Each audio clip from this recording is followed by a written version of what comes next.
Qu'est-ce que l'effet photoélectrique? Alors, pour comprendre l'effet photoélectrique, il faut s'intéresser à deux choses. Premièrement, le concept du corps noir et de ce qu'on appelle la théorie des quantas de Max Planck. Alors, un corps noir, c'est quoi? On trouve ce type de description dans la littérature. C'est un corps dans lequel on va envoyer, ça ressemble un petit peu à un four, vous voyez, on va envoyer un type de rayonnement, et ce rayonnement va être totalement absorbé par les parois du four. Donc, c'est un corps qui est parfaitement absorbant, et quand on va le chauffer, le rayonnement qui va être émis par le fait qu'on chauffe ce corps noir va dépendre totalement des propriétés des parois de ce four, de ce corps noir. Bon, alors, à partir de cette théorie du corps noir, on a essayé de traduire le lien entre intensité lumineuse, couleur, c'est-à-dire longueur d'onde, et puis la température. C'est ce que vous connaissez sous le nom de la loi de Wien. La loi de Wien, je la représente globalement ici.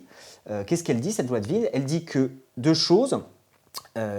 Quand ici j'ai la courbe de faible température, la faible température ici, et puis si j'augmente la température de mon corps noir, l'intensité lumineuse va globalement augmenter, et cette intensité lumineuse va être suivie d'un décalement vers les courtes longueurs d'onde, c'est-à-dire que plus le corps est chauffé, plus mon corps va émettre dans les faibles longueurs d'onde.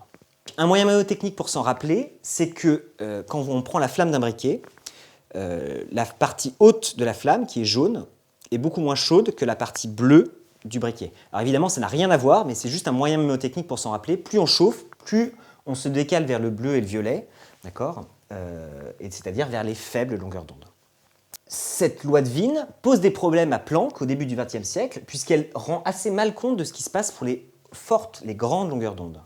Donc Planck va mettre au point une théorie, ce qu'on appelle donc la théorie des quantas, pour décrire mieux ce phénomène. Il va dire que le corps noir est capable d'absorber l'énergie par paquet, et ce paquet d'énergie va être égal ici, donc le paquet d'énergie E, va être égal à H, la constante de Planck, multiplié par nu, la fréquence du photon émis ou absorbé. Donc du coup, ici, cette théorie des quantas est développée pour essayer d'expliquer au mieux possible cette loi de Wien.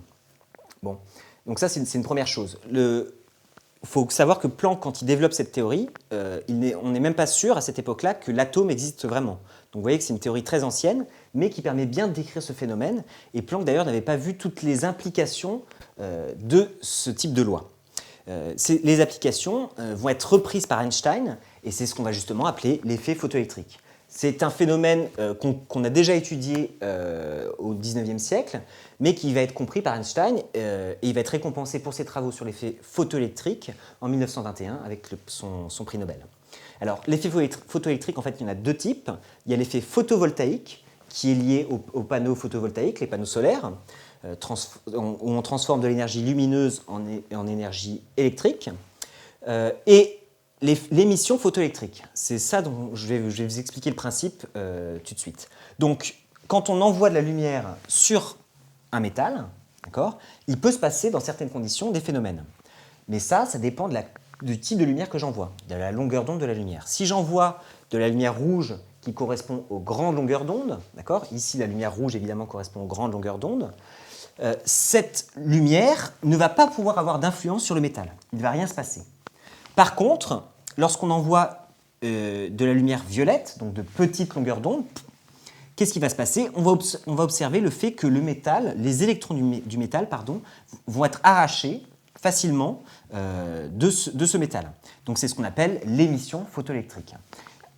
Einstein va reprendre le concept de quanta de Planck pour expliquer ce phénomène, et donc il modifie un petit peu la formule en faisant un lien entre énergie du concept de photon de la particule de lumière, qui est plus ou moins énergétique selon sa longueur d'onde. Alors ici, vous avez la constante de Planck qu'on avait dans la formule de tout à l'heure, et puis la célérité, la vitesse de la lumière.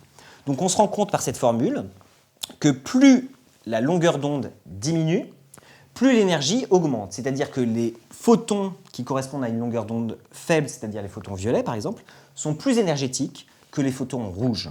Et donc du coup, l'idée, c'est bien, on montre bien par ce type de formule que seulement un photon de petite longueur d'onde peut créer cette émission photoélectrique, le fait d'arracher des électrons au métal. Bon, alors ce concept d'émission photoélectrique, il faut savoir le maîtriser puisque vous devez pouvoir faire le lien entre énergie et longueur d'onde, et on peut très bien vous demander dans plusieurs problèmes, des synthèses argumentées, des exercices types, d'expliquer cette photoémission, cette émission photoélectrique à l'aide de cette formule et pouvoir l'expliquer simplement.